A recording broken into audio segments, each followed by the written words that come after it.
Hey guys, today we're going to be looking at some Minecraft mods that aim to significantly increase the game's difficulty.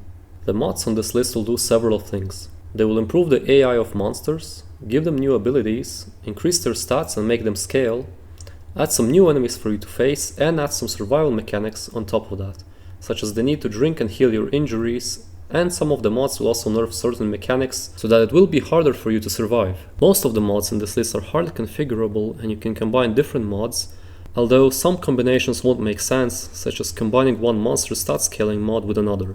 And keep in mind that some mod combinations could result in your game being so difficult that it would be practically impossible to enjoy, so you'll have to decide carefully. Now, let's get into it. The first mod we'll be looking at is Enhanced AI, and as the name suggests, it improves the AI of different mobs, making them smarter and improving their tactics. Besides the AI enhancements, it also gives bonuses to a few monsters. For example, spiders will take almost no fall damage, wolves will have double the HP and damage, and witches will be able to spawn a villager and use a lightning strike on him to turn him into another witch.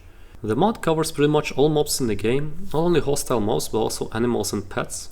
All hostile mobs get general improvements such as being able to climb ladders and have an improved targeting system to help them find the player. Most mobs also have their own unique improvements. Here are a couple of examples. Creepers have a chance to be able to ignore walls, keep walking while exploding, and throw themselves at you. Zombies will be able to mine their way towards you using their pickaxe. Blazes have some randomness added to the quantity, frequency of shooting and the accuracy of their fireballs. There are many more such improvements, but I'll leave it for you to find out. As an alternative to Enhanced AI, you can also use the mod Nightmare Epic Siege. This mod adds many similar AI improvements to mobs just like Enhanced AI, and with this mod mobs will try to lay siege on your base and your walls might not be able to stop them anymore. Zombies will now break down your walls and dig towards you, use TNT and will be able to climb to you as well. Creepers will ignore walls, blowing them up to let others enter your base. And all enemies will target you from very far away. Wherever you're hiding, enemies will find you and they will get you, even if it means destroying your base in the process.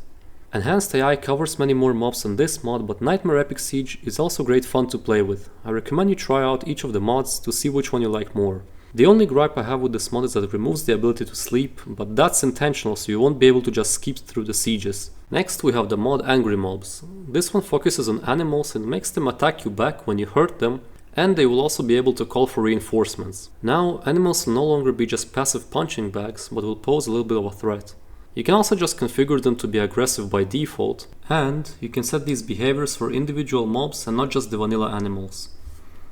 So far we have seen mods that make enemies smarter by improving their AI, but now let's look at some mods to make them stronger as well. The first mod in this category will be a very old classic that is still being updated to this day, and that is Infernal Mobs. Infernal Mobs have a chance to make a hostile mob special which increases its HP and adds some special traits to it. Some such traits include Cloaking, which makes the mob invisible, 1-Up, which fully heals the mob one time when it reaches low HP, and Vengeance, which makes a mob reflect a portion of the damage dealt to it. There are 3 tiers of special mobs, Rare, Ultra and Infernal. Each higher tier spawns less frequently than the previous, has more HP and a larger number of traits. If you don't like Infernal Mobs, there is also a newer mod called L2 Hostility. It also adds traits to mobs and makes them stronger, but rather than doing so randomly, it does so based on several factors. It adds a difficulty level mechanic to players and chunks. Killing a monster will increase player and chunk difficulty, while dying reduces player difficulty. Each mob that spawns has a level assigned to it. This level depends on the difficulty level mechanic described above, but also other factors such as biome, position, dimension and entity type. The mob's strength and traits will then depend on the monster's level. This makes the mod a bit more reasonable than the former, because its difficulty progresses with player strength and you can reduce it by dying. The mod also adds special curios that makes the player stronger and adds an item to make a chunk safe from enhancing the mobs that spawn on it. The enemies in the mod have 37 traits in total and they are separated into 3 tiers. The latter 2 can only spawn after mobs reach a certain level due to the difficulty progression system. Some of the traits are similar to Infernal Mobs, while others are completely new, such as the Adaptive trait, which makes a mob memorize and adapt to specific damage types. If you don't like trait systems, one other mod you could use is Majrusz Progressive Difficulty. This mod is based on the clamped regional difficulty from vanilla, which, if you didn't know, is a value that depends on factors such as how much time you've spent in a chunk, the game difficulty, the moon phase, and the day number of your world. Clamped regional difficulty affects certain specific details about monsters, such as how often they can spawn with armor, how likely are zombies to break doors, how likely are slimes to spawn bigger, etc. The progressive difficulty mode divides the game into 3 stages: normal, expert and master. The game starts at normal, switches to expert when a player has entered another dimension, and finally becomes master once a player kills the Ender Dragon. The difficulty features of the mod depend on the stage, and the stage also increases the clamped regional difficulty, making the vanilla difficulty mechanics that depend on this value more potent. The mod adds several different features to make the game more difficult. One of these is the bleeding mechanic that applies to both the player and the mobs when they take damage, and you can remove the bleeding by using bandages that you can craft. It adds some new monsters for you to fight, such as the tank and the Cerberus.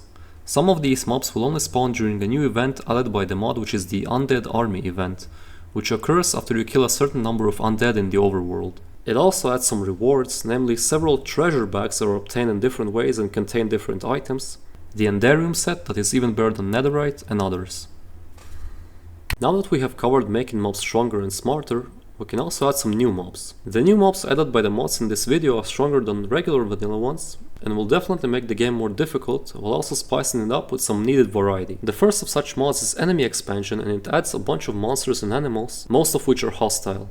Some examples of the new enemies include the Sprinter, which is a faster version of the regular zombie, goblins that can steal your XP, and wasps that will attack you in groups. One very interesting monster added by this mod is the Vampire. These are extremely dangerous. They regenerate health when biting, inflict blindness on you, and can turn other monsters into vampires. They will also inflict you with a bitten effect, which will make you burn in daylight, and can turn into a smaller version of themselves called the Biter, which if you don't kill in time, will turn back to the vampire with fully restored HP.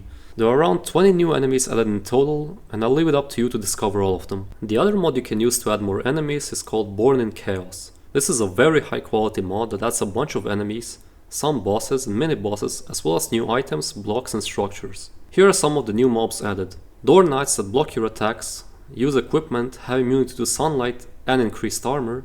The Bone Scholar, which is a skeleton that can summon baby skeletons and will shoot you with his staff.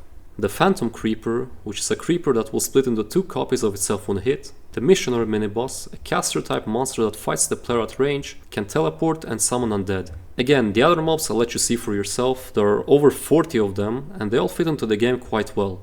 As I've said previously, it also has a bunch of items. These range from simple food items to very powerful weapons such as the Great Reaper Axe, which grants you a stack and rampage effect on kill that increases your speed and damage.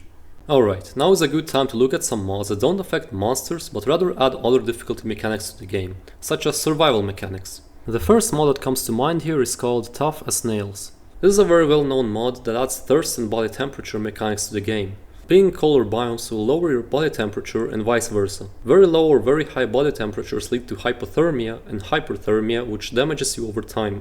The mod is very well fleshed out. Body temperature doesn't just depend on the biome, but also on time of day, weather, altitude and other factors. Tough as Nails also uses existing vanilla mechanics such as ice and fire resistance, and adds new equipment and blocks to help you mitigate the effects of temperature on your body. For example, you can craft wool armor from wool, which will protect you from the cold. As for the thirst mechanic, it is similar to hunger in many ways. It will be drained in the same ways and will cause similar negative effects to hunger, potentially leading to death if you're completely dehydrated. There are also some new items and blocks to help with thirst, such as a rain collector that fills up with water when it rains, allowing you to collect purified water from it for drinking. Now that we have hunger, thirst and temperature mechanics, we can also add air mechanics for a little bit of extra masochism. The mod Thin Air will attempt to simulate oxygen. Below layer 0 and above layer 128, as well as in the nether, you'll slowly start losing air. There is also no air at all in the end, and it will make you lose air even faster than in the nether. You can mitigate that by using potions of water breathing, which are now known as potions of free breathing, and some new items such as respirators and air bladders. Soulfire and items made out of it such as the Soulfire torch and lantern will also provide you with some air. We could also overhaul the health system using the mod First Aid. It replaces the vanilla health bar and now makes it so each of your body parts has its own health. When one of your body parts gets damaged, you will get a debuff depending on the body part, such as slowness if your legs are damaged, and if your torso or head health reaches 0, you die. The mod also adds morphine to help you suppress these debuffs and changes the armor calculation accordingly so that each armor piece protects the corresponding body part. To heal your body parts, the mod adds bandages or plaster that you can craft. I'd be careful combining this mod with some of the other mods in this list, since, for example, the bleeding mechanic from the progressive difficulty mod could maybe conflict with the new health system added by this one. One of my favorite mods on this list is True Darkness. It's a small mod in scope and simply makes moonless nights and caves to be pitch black. It will make the nights and caves in your game truly terrifying and make torches truly essential. Now, if you stand in a forest at night, you aren't going to be able to see anything coming at you. And if you combine this with the AI improvements I mentioned earlier, well, good luck trying to make it. If True Darkness makes your torches even more important than before, well, this mod is going to nerf them. The mod Realistic Torches will make torches burn out after some time, 60 minutes by default, so that now you can't just light up a large area around your base and forget about any danger. However, don't worry, as you can still use glowstone as a permanent light source, and in fact you can also craft glowstone torches that will never burn out either. Another mechanic we can add to make surviving more difficult is food poisoning. The mod Cook Your Food does just that. The mod divides food into 4 categories. Food such as cooked meat and apples is fine to eat, just as before. Some food such as a raw potato and other raw vegetables could give you a mild effect such as damage reduction, while raw meat will give you worse effects such as slow movement and mining and sometimes even damage you. Rotten flesh falls into the severe poisoning category and you should pretty much never eat it. Speaking of food, you can also try out the mod Serene Seasons. Not a difficulty mod per se, this mod adds the 4 seasons into the game. Now why would the seasons mod be included in the video, you ask? Well, that's because the mod also changes crop fertility. The type of crops you can grow now depend on the season, and if you try to grow crops out of their season, they will grow very slowly. You can mitigate this by building a greenhouse for your crops using glass blocks, growing them underground or using bees. And if that wasn't enough, you can also add Iguana Tweaks Reborn on top. This is a large mod that changes a lot of the game mechanics, nerfing some and buffing others, and even adds a couple new things on top. I highly recommend reading the mod's wiki for details, as it's very extensive, but in a nutshell, the mod tweaks the following: combat, experience and enchants, farming, food, tools, movement, sleep, and many more. Some examples include reducing damage from arrows while buffing bow accuracy, nerfing bone meal, removing hunger, etc. It is highly configurable, but this one single mod is an entire new experience, so I also advise being careful when combining it with other mods. The last mod on the list isn't a difficulty mod, but I think it fits quite nicely with some of the other mods on the list. It's called Enhanced Visuals, and what it does is simply add some visual effects to your screen. Some of these effects are bleeding, smoke from being set on fire, thirst, temperature effects, and a really cool effect you get if something explodes near you. Guys, we've now reached the end of the video. I hope you found something you like, and be careful mixing too many of these mods and make sure you read their mod page for details. And as always, enjoy yourself. I'll see you in the next one.